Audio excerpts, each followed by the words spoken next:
What's going on, guys? I've got a 2005 Ford Taurus here, and I'm going to use this car to point out to you the location of some important fuses and relays for the operation of the fuel pump. I'm also going to show you how the inertia switch is wired and also how the fuel pump driver module is wired. Real quick, before we get into it, pop down here. I just want to point out to you that 2 amp fuse, that little tiny fuse right there. That is real important for the operation of a relay called the PCM relay. And without that, really nothing is gonna work. So real easy to quickly check that. We're gonna pop down here under the hood, remove this cover by pulling up on the tabs on either side. With the cover off, it's going to reveal the fuel pump, which is this relay right here, the fuel pump relay. You can try tapping on it, or as a troubleshooting step, you can swap it with a different relay. I would suggest swapping in your AC relay right there. So let's go ahead and remove this. You just grab it, wiggle it. Now there's also a fuse here, this 20 amp fuse. This provides power for running that fuel pump.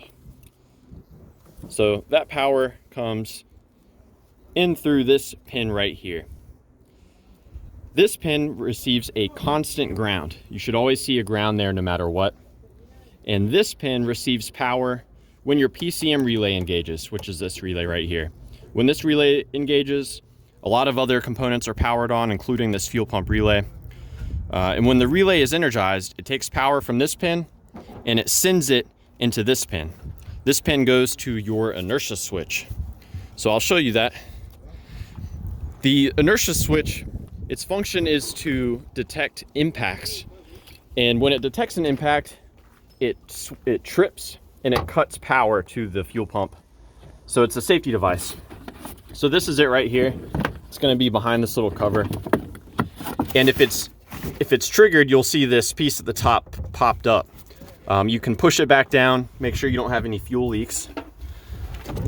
Now, if this switch is working properly, you can see there's only 2 wires to it. If it's working properly, it will take the power from the relay, which comes in on the wire on the left, and it will send it to the center wire. That center wire will go to your fuel pump driver module. So you can bypass this temporarily with a paper clip or something like that, but I don't recommend it. Just a troubleshooting step. And again, to reset this, you just push down on the plunger at the top. Now your fuel pump driver module, that receives the power from the switch. And that's it right there. You're gonna have to get this out of the way.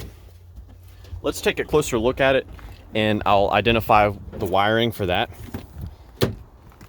This is basically a little computer and it receives power from that inertia switch, and it also receives signals from the computer that tell it what to do. So this is it right here. We can disconnect it fairly easily. You just push on this little tab right there and pull the connector down while you wiggle it.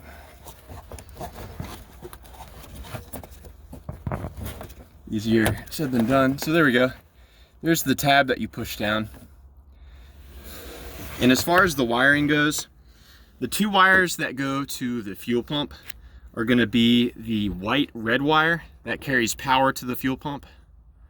And there's also a black pink wire that carries a ground to your fuel pump.